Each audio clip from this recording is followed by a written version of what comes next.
अस्सलाम वालेकुम student, I am Salman Hasan. Welcome to my YouTube channel Sindh board academy.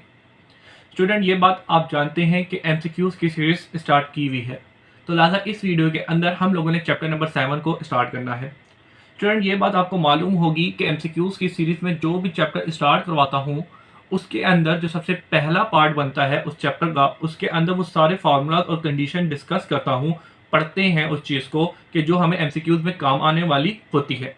तो लिहाजा पार्ट नंबर 1 में हम एमसीक्यूज के फार्मूलाज डिस्कस करेंगे, मोस्टली चैप्टर के फार्मूलाज डिस्कस करेंगे।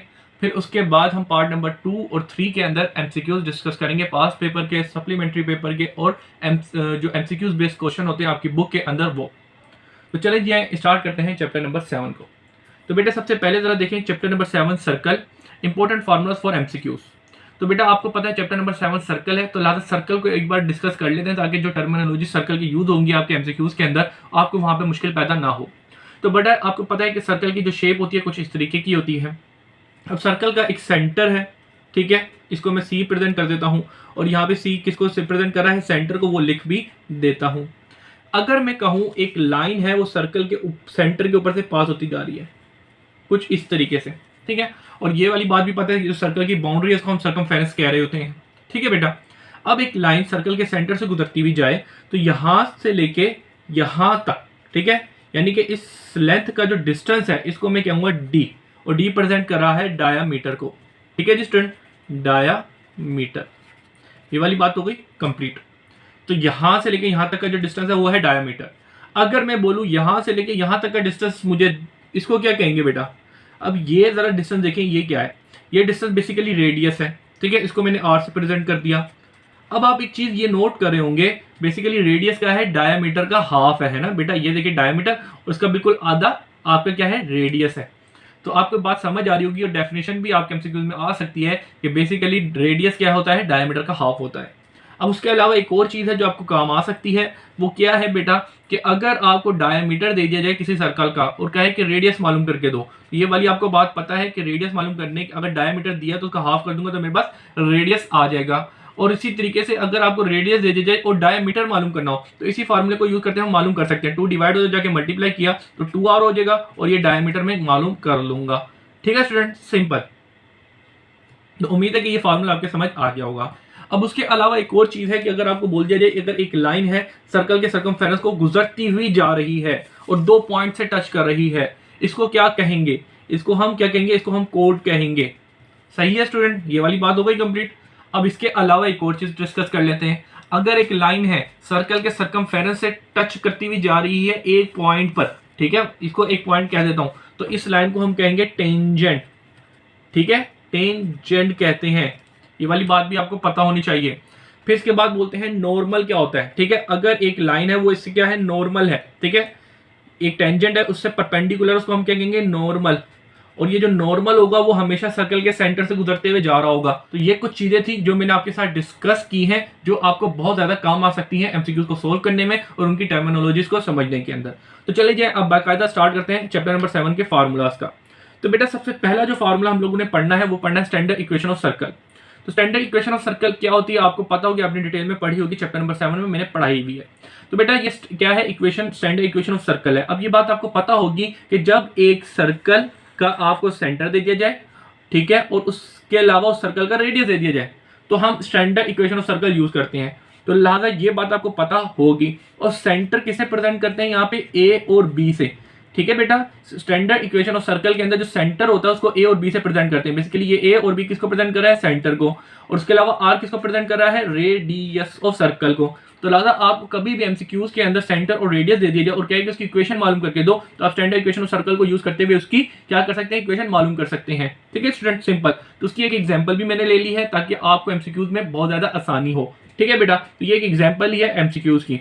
इसमें कह रहा है a circle having centre at origin. अब ओरिजिन पे आपको पता है क्या होता है, एक्स और वाई की वैल्यू दोनों क्या होती है, 0 0 होती है। इसने कहा है कि सर्कल जो है सेंटर का वो ओरिजिन पे, यानी कि ये बेसिकली सेंटर हो गया। फिर कह रहा है एंड रेडियस इक्वल टू 2, तो रेडियस जो है वो इक्वल टू 2 हो गया।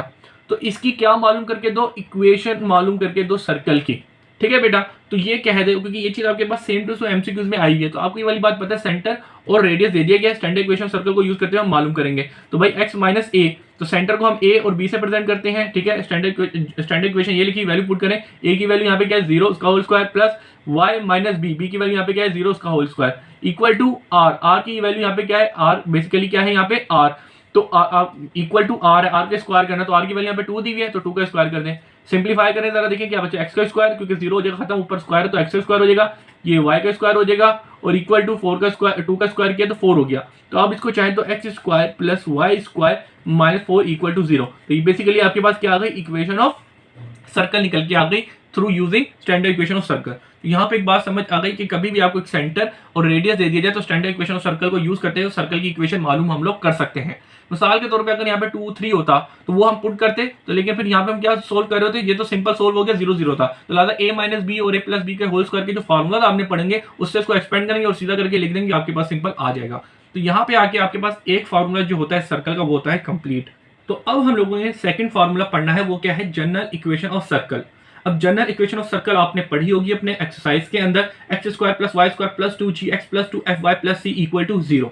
ठीक है स्टूडेंट, इसको ये किसको प्रेजेंट करिए, जनरल इक्वेशन ऑफ सर्कल को। तो बेटा इस सर्कल के सेंटर, अब इसको जरा देख लेते हैं, ये अक्सर आपके पास एमसीक्यूज आता है, एक सेंटर है, ठीक है, एक ये इक्वेशन है, इसका सेंटर क्या होगा, तो आपको पता होना चाहिए जनरल इक्वेशन ऑफ सर्कल का जो सेंटर होता है वो -g और -f होता है।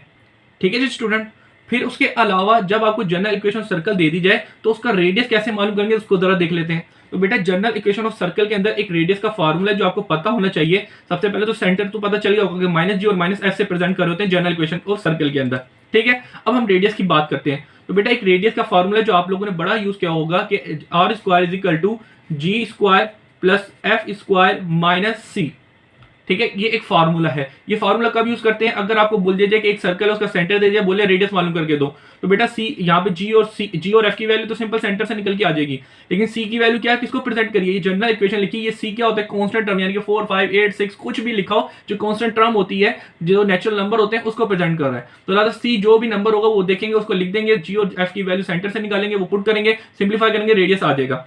ठीक है जी स्टूडेंट, तो ये रेडियस का एक फार्मूला होता है, जी R square is equal to ji square plus F square minus C. ये वाली बात आपके पास, ये वाला फार्मूला बहुत बार एमसीक्यूज में आ रहा होता है कि आपको दे दिया जाता है कि रेडियस है, बताओ ये डिस्क्रिप्शन में किसके बराबर होगा, तो ये जी स्क्वायर हो जाता है, बीच में माइनस आ जाता है, इधर प्लस आ जाता है, इधर कुछ और आ जाता है, लेकिन आपको ये फार्मूला जरूर याद होना चाहिए कि रेडियस स्क्वायर बराबर होता है G square plus F square minus C के। ठीक है स्टूडेंट, ये टर्म, ये जो फार्मूला याद होना चाहिए क्योंकि अक्सर आ रहा होता है आपके एमसीक्यूज में। अच्छा जी, ये वाली बात हो गई कंप्लीट। अगर बेटा आपको एक एमसीक्यूज में, क्योंकि ये चीज आई हुई है कि एक जनरल इक्वेशन लिखी गई है, जैसे ये लिखी है, यहाँ पे सेंटर आपको कांस्टेंट क्या दिया हुआ है सी, आपको क्या है रेडियस किसके बराबर होगा, जी, आपको पता है R square equal to ji square plus F square minus C. अगर यहाँ पे आपको सी के बजाय पी लिखा होता तो यहाँ पे सी की पी आता, अगर यहाँ पे के लिखा होता तो यहाँ पे के आता। ठीक है स्टूडेंट, तो आपको ये एमसीक्यूज में ऐसी इक्वेशन दी जाती है और यहाँ पे डिफरेंट सी की जगह कुछ ना कुछ अलग कैपिटल लिखा होता है, कोई ना कोई अलग अल्फाबेट लिखा होता है, तो जो चीज लिखी होगी वो आपने इस फॉर्मूले में लिख देनी है। ठीक है जी स्टूडेंट, और माइनस यकीनन उसके साथ आएगा ही आएगा। ठीक है बेटा, यहाँ पे आके आपको एक फार्मूला समझ आ गया होगा रेडियस का। अब इसके अलावा यहाँ पे एक चीज है, वो ये क्या है, जरा वो भी देख लें। बेटा ये फार्मूला तो आपके पास एमसीक्यूज में आता ही आता है, लेकिन डिफरेंट कंडीशन से भी आता है। कैसे आता है जरा देख लें। अगर मैं इसके ऊपर स्क्वायर रूट ले लूँ, ठीक है, जैसा देखिए G square plus F square minus C, और इसलिए R square is equal to ji square plus F square minus C. अभी इनको मैंने दो अलग अलग करके लिख लिया क्योंकि डिफरेंट फॉर्म है इसकी फार्मूले की, वो भी आ रही होती है एमसीक्यूज में। तो क्या होती है जरा बताता हूँ बेटा। अगर मैं इसके ऊपर स्क्वायर रूट ले लूँ तो बेटा ये कुछ इस तरीके से हो जाएगा, जरा दिखेगा सिंपल। स्क्वायर रूट लिया मैंने बोथ साइड, तो स्क्वायर से स्क्वायर रूट कट गया, आर आ गया, और square root of G square plus F square minus C. ठीक है स्टूडेंट, तो यहाँ पे अगर आपको बोल दीजिए आर किसके बराबर है, तो square root of G square X square minus C, और अगर आर स्क्वायर बोल दिया जाए तो वो इस टर्म के बराबर होगा। तो एक ही फॉर्मूले से ये कंडीशन बन सकती है अगर आप स्क्वायर रूट ले लें। ठीक है स्टूडेंट, फिर इसके बाद चलते हैं। अब जरा देखिए ये माइनस का सी है, इसको इक्वल को इस साइड पे लेके आऊंगा, ये प्लस का हो जाएगा, और equal to ji square plus F square, और यहाँ पे प्लस का आर स्क्वायर होगा, और इक्वल टू साइड पे जाके माइनस का आर स्क्वायर होगा। तो लिहाजा आपको इसी फार्मूले से ये कंडीशन भी दी गई है कि सी है, बताओ ये किसके बराबर होगा, तो G square plus F square minus R square के बराबर हो जाएगा। ठीक है स्टूडेंट, तो यहाँ पे आके ये जो दो फार्मूलाज हैं इसी एक फार्मूले से निकलते हुए आपके एमसीक्यूज में बहुत बार आ रहे होते हैं। उम्मीद है समझ आ गए होंगे। ठीक है स्टूडेंट, अब चलते हैं आगे। बेटा एक बहुत ही पॉपुलर एमसीक्यूज जो आपके पास आ रहा होता है, जरा वो देखते हैं, उसकी एग्जाम्पल मैंने ली हुई है, जनरल इक्वेशन से ही बेसिकली लिंक कर रहा होता है। अब देखिए जी आर X square plus Y square plus 8x minus 4y plus 3 equal to 0, ये बेसिकली एक इक्वेशन दी गई है सर्कल की। अगर आपको, क्योंकि ये कॉमनली आ रहा था, आपको इक्वेशन सर्कल दे दी जाती है और कहते हैं उसका सेंटर मालूम करके दो, तो बेटा ये कौन सी फॉर्म है, जनरल इक्वेशन है। तो आपको ये वाली बात पता होगी, यहाँ पे सेंटर क्या होगा, माइनस जी और माइनस एफ होगा। तो एक इक्वेशन से कैसे उसका सेंटर मालूम करते हैं उसको एक बार, क्योंकि आपने एक्सरसाइज में तो किया ही किया होगा, तो एमसीक्यूज कर रहे हैं तो एक बार रिवाइज हो जाएगा। तो जरा देखिए कैसे करेंगे। बेटा कभी भी आपको एक इक्वेशन दे दी जाए, वो क्या इसका सेंटर मालूम करके दो, तो आपको पता है माइनस जी और माइनस एफ होगा। तो आपने उस इक्वेशन से जी और एफ की वैल्यू मालूम करनी है जो सबसे पहले। तो वो कैसे मालूम करेंगे मैं बताता हूं।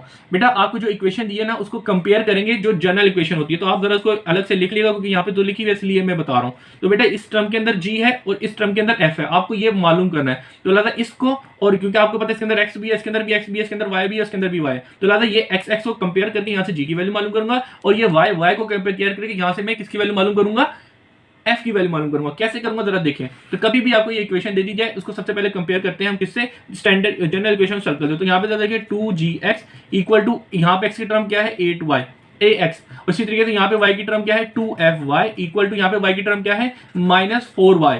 ठीक है स्टूडेंट, अक्सर बच्चे माइनस नहीं लिखेंगे, माइनस होता है, ठीक है बेटा, वरना आंसर गलत आएगा। अब देखिए इसको सिंप्लीफाई करते हैं, x से x कटा तो आपके पास क्या आ गया 2g इक्वल टू 8। अब ये 2 मल्टीप्लाई हो जाके डिवाइड किया तो ये कैंसिल आउट हो जाएगा, तो इसको मैं डायरेक्ट ही कर देता हूं। तो यहाँ पे आपके पास क्या आ जाएगा 4, ये g की वैल्यू आपके पास क्या निकल के आ गई 4 निकल के आ गई। अब जरा देखिए आगे, y से y कैंसिल आउट किया तो 2f इज इक्वल टू -4 आ गया। अब ये 2 मल्टीप्लाई हो जाके डिवाइड करेंगे तो ये कैंसिल आउट हो गया, यहाँ पे 2 बच जाएगा। तो यहाँ पे आपके पास f की वैल्यू क्या आ गई -2। ठीक है स्टूडेंट, अब अक्सर बच्चे क्या करते हैं कि आपको क्या कहा गया था, सेंटर मालूम करके दो। तो बच्चे सेंटर में जाएंगे, आपको पता है सेंटर में जी और एफ होता है, जी की वैल्यू बच्चे ने 4 लिख दी और एफ की वैल्यू यहाँ पे -2 लिख दी, बोल देगा यही आंसर होगा और इसी को टिक करके देगा, और ये एमसीक्यूज में होगा भी। लेकिन ये आपका आंसर नहीं होगा, क्यों, क्योंकि आपको पता है आपका जो सेंटर होता है वो -g और -f होता है। तो लिहाजा ये बेसिकली g की वैल्यू है, -g की वैल्यू नहीं है। तो लिहाजा ये प्लस का था तो यहाँ पे माइनस होगा, इनके साइन चेंज हो जाएंगे, इसलिए ये माइनस का था, क्योंकि आपको पता है ये f की वैल्यू, आपको -f की वैल्यू सेंटर होता है। तो लिहाजा ये माइनस का है तो माइनस माइनस प्लस हो जाएगा। ठीक है जी स्टूडेंट, तो इस बात को जरा याद रखिएगा कि जो जी और एफ की वैल्यू मालूम करेंगे, आपको -g और -f की वैल्यू मालूम करनी होती है। तो लिहाजा इन द एंड जब जी और एफ की वैल्यू तो आप मालूम करेंगे, तो जब आपको सेंटर मालूम करना होगा तो उसके अंदर उनके साइन आप लोग चेंज कर दिएगा, ताकि आपका जो आंसर हो वो सही आ जाए। ठीक है जी स्टूडेंट, तो यहाँ पे आके आपने एक इक्वेशन दे दी जाए तो उसका सेंटर भी मालूम करना सीख लिया। अब चलते हैं एक और बहुत इंपॉर्टेंट कंडीशन पे। बेटा ये जो कंडीशन है डिफरेंट डिस्कस करने जा रहा हूं, इसको जरा समझ लीजिएगा, क्योंकि ये बहुत ज्यादा इंपॉर्टेंट है और ये आपके आ सकती है। ठीक है बेटा, तो जरा देखिए क्या, क्योंकि इसमें से एक कंडीशन तो आई है और आगे की 2-3 कंडीशन वो आ सकती है। ठीक है बेटा, तो इनको जरा देख लें। अब जरा देखिए क्या है बेटा, आपको पता है x square plus Y square plus 2gx plus 2fy plus c equal to 0। तो ये क्या है, जनरल इक्वेशन ऑफ सर्कल है। अगर मैं कहूं एक सर्कल है, ठीक है, क्योंकि डायरेक्ट बता रहा हूं, डिटेल में नहीं जाऊंगा इसके, आपको बस ये बातें समझनी चाहिए और याद करनी चाहिए, क्योंकि इससे एमसीक्यूज आ सकता है और आए हुए भी हैं ऐसे टॉपिक पे। ठीक है, तो उसको थोड़ा डिटेल में लेके जा रहा हूं कि इससे ऐसे ऐसे एमसीक्यूज भी आ सकते हैं। ठीक है बेटा, तो जरा देखिएगा।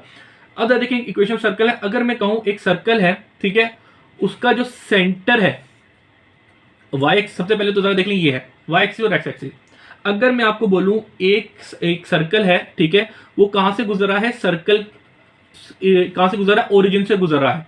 ये सर्कल की शक्ल जो है मैंने थोड़ी गंदी बना दी है, लेकिन आप मेन बात समझ आनी चाहिए, ये इक्वेशन ऑफ सर्कल है। ठीक है, तो अब जरा देखिए एक सर्कल है, वो सर्कल कहां से गुजरा है, ओरिजिन से गुजरा है।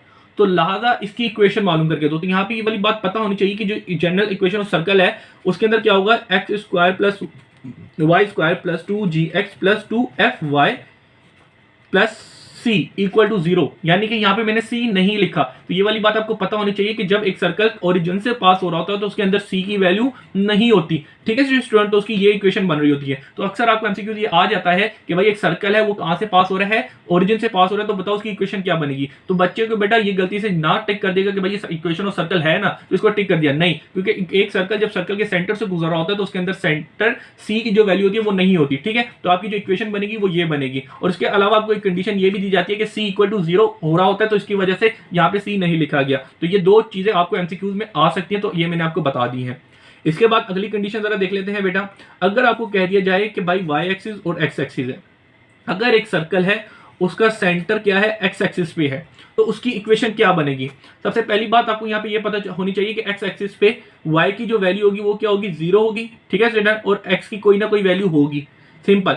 अब यहाँ पे आपको ये पता होगा एक सर्कल का जो वैल्यू होती है वो -g और -f होता है। तो ये वाली बात आप यहाँ से क्लियर कर सकते हैं कि x की वैल्यू तो -g है, लेकिन f की वैल्यू 0 हो जाएगी यहाँ पे। क्यों? क्योंकि ये x एक्सिस है, x एक्सिस पे y की वैल्यू 0 होगी। तो अब मुझे बताएं कि यहाँ पे आप इसकी इक्वेशन क्या बनेगी, जरा देखें। जब एक सर्कल का सेंटर और जो सेंटर है वो कहाँ पे होगा, x एक्सिस पे होगा, तो उसकी इक्वेशन क्या बनेगी, जरा देखें। x² + y² + 2gx + c = 0। अब जरा देखिए यहाँ पे f की टर्म नहीं मिलेगी। क्यों? क्योंकि x एक्सिस पे y की वैल्यू 0 होती है, तो y पे क्या होता है, f होता है। तो f = 0, तो लिहाजा वो कैसे आ सकता है इस इक्वेशन के अंदर। तो लिहाजा जब एक सर्कल उसका सेंटर जो होगा x एक्सिस पे होगा, तो उसके अंदर y की वैल्यू आपको नहीं मिलेगी। उसका जो आंसर होगा वो ये होगा। सही है स्टूडेंट। अब इसके बाद एक और कंडीशन डिस्कस करते हैं। अगर आपको बोल दिया जाए एक क्या है, y एक्सिस और x एक्सिस है, और उस y, अब जो एक सर्कल है वो कहां से गुजर रहा है, y एक्सिस से गुजर रहा है। तो अब y एक्सिस पे आपको ये वाली बात पता होनी चाहिए कि y एक्सिस पे x की वैल्यू 0 होगी और y की कोई ना कोई वैल्यू होगी। तो यहां से आपको पता है ये सर्कल का सेंटर है, सेंटर आपको -g और -f होता है। तो यहाँ पे जो सर्कल का सेंटर है वो कहां पे है, y एक्सिस पे। तो y एक्सिस पे x की वैल्यू 0 होगी, तो x यहाँ पे -g है, तो वो हो गया 0, और y की वैल्यू कोई ना कोई होगी, तो यहाँ पे सेंटर -f है।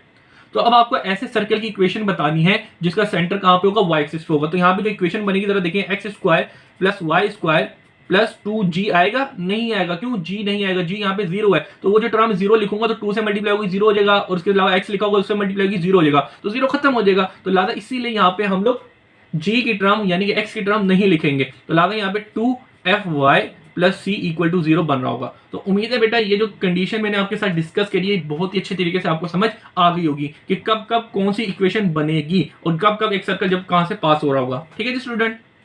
तो अब हम तीसरा फॉर्मूला डिस्कस करने जा रहे हैं, लेंथ ऑफ टेंजेंट। ठीक है बेटा। तो लेंथ ऑफ टेंजेंट क्या है बेसिकली बेटा, ये बात तो आपको पता है कि भाई एक सर्कल है और सर्कल को एक लाइन टच करती जा रही है एक पॉइंट पे, इसको क्या कहते हैं, टेंजेंट कहते हैं। तो अगर आपको बोल दिया जाए इस टेंजेंट की क्या मालूम करके दो, लेंथ मालूम करके दो, तो वो कैसे मालूम करके देंगे।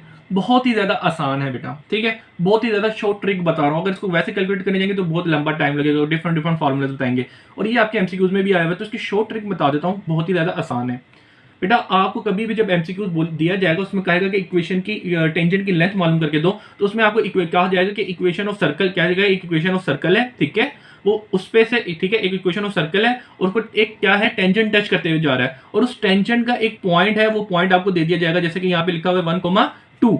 तो ये जो पॉइंट जिस टेंजेंट से पास हो रहा है उसकी लेंथ मालूम करके दो।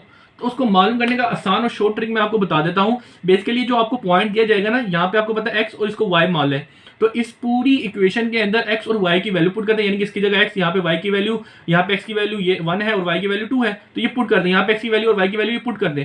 इसको क्या करें, सिंप्लीफाई करें और होल स्क्वायर रूट ले लें। आपके पास जो लेंथ आ रही होगी वही जो आपके पास वैल्यू आ रही होगी वही बेसिकली क्या होगी, टेंजेंट की लेंथ होगी। तो इसकी एक एग्जांपल मैंने लिखी है, तो इसका सोल्यूशन भी आपको मैं करवा देता हूं। तो जरा देखिए आपको क्या बोल दिया है कि भाई अगर लेंथ ऑफ टेंजेंट मालूम करनी है, इक्वेशन सर्कल दे दिया जाएगा और बोलेगा उस टेंजेंट के ऊपर से एक पॉइंट पास हो रहा है, तो इसकी क्या मालूम करो, लेंथ। तो उसको मालूम करने का सबसे आसान तरीका क्या है, मैंने आपको बोल दिया लेंथ है। आपके पास कोई भी इक्वेशन दी जाए, ये इक्वेशन दी है, उसका क्या रूट कर लो, होल स्क्वायर रूट कर लो, y² + 2x + 4y + 4, ठीक है जी, 4 + 4। तो ये आपके पास इक्वेशन ऑफ सर्कल दी गई थी, आपने उसके ऊपर होल स्क्वायर रूट लगा दिया, आपको x और y की वैल्यू, जो पॉइंट दिया वो x और y की वैल्यू है, तो लिहाजा ये वैल्यू पुट कर दो। x की value 1 whole square plus y की वैल्यू क्या है 2 होल स्क्वायर प्लस 2 x की वैल्यू 1 है प्लस 4 y की वैल्यू क्या है 2 और प्लस 4 ऑलरेडी लिखा हुआ है। तो आप देखिए x और y की जो वैल्यूज थी पॉइंट से मैंने पुट कर दी। अब इसको सिंप्लीफाई कर लें और होल के ऊपर स्क्वायर रूट लगा हुआ है, बस ये याद रखिएगा। 1 का स्क्वायर किया 1, 2 का स्क्वायर किया 4, 2 1 2, ठीक है, 4 2 8 और प्लस 4। तो इसको मजीद ऐड करें तो जरा देखिए 1 और 4 5, 5 और 2 7, 7 और 8 कितना हो गया 15, 15 और 4 19। तो बेसिकली ये जो आपके पास लेंथ निकल गई √19, ये क्या निकल गई, लेंथ ऑफ टेंजेंट निकल गई। तो सिंपल सी बात है, कभी भी आपको इक्वेशन ऑफ लेंथ दे दी जाए और लेंथ ऑफ इक्वेशन बोले मालूम करके दो, तो जो इक्वेशन सर्कल दी जाएगी उसको होल स्क्वायर रूट लगाना है और उसके अंदर जो पॉइंट दिया जाएगा x और y की वो बेसिकली वैल्यूज होंगी, वो पुट करेंगे, आपके पास निकल के आ जाएगी लेंथ ऑफ टेंजेंट। बहुत ही ज्यादा आसान है, आपके पास एमसीक्यूज में भी आया हुआ है, तो आप इसको डिटेल में कर सकते हैं। बस एक याद रखिएगा, हिंट दे रहा हूं कि जो x और y के जो x² और y² के जो कोएफिशिएंट है ना, वो हमेशा 1 होने चाहिए, ठीक है बेटा, इस बात को बस याद रखिएगा। अच्छा जी, अब लास्ट बस कंडीशन है वो क्या है, जरा देखें। Condition of touching a line a circle. Basically ये एक सर्कल है और एक लाइन जो है वो सर्कल को टच कर रही होती है, ठीक है। तो ये हमें प्रूव करने के लिए एक कंडीशन आपके बुक में दी हुई है। वो कंडीशन क्या होती है, C square is equal to R multiply by 1 plus M square. C basically यहाँ पे कांस्टेंट टर्म है, सी बेसिकली कांस्टेंट टर्म है, आर रेडियस होगा, 1 प्लस एम, एम बेसिकली क्या है, स्लोप ऑफ टेंजेंट है। तो ये एक कंडीशन दी जाती है, C square is equal to R into 1 plus M square, ठीक है बेटा। तो ये कंडीशन कब लगती है, जब एक लाइन सर्कल को टच कर रही होती है। तो याद है आपके पास ये एमसीक्यूज में आई हुई है, तो मैंने यहाँ पे डिस्कस कर ली है। तो यहाँ पे आके आपका जो चैप्टर नंबर 7 है उसके फार्मूलाज होते हैं कंप्लीट। अपनी दुआओं में याद रखिएगा और बेटा कोशिश कीजिएगा कि एमसीक्यूज हैं बहुत इंपॉर्टेंट है, बच्चे फुल मार्क्स लें अपने एमसीक्यूज में, अच्छे खासे डिटेल में करके करवा रहा हूँ। तो कोशिश कीजिएगा कि ज़्यादा से ज़्यादा इसको शेयर कीजिएगा अपने यूनिवर्सिटी तो नहीं सॉरी कॉलेज के, स्कूल के या अकेडमी का कोई भी कोचिंग का ग्रुप बनो, उसमें ज़रूर शेयर कीजिएगा, उन बच्चों का फ़ायदा होगा। अल्लाह हाफिज़।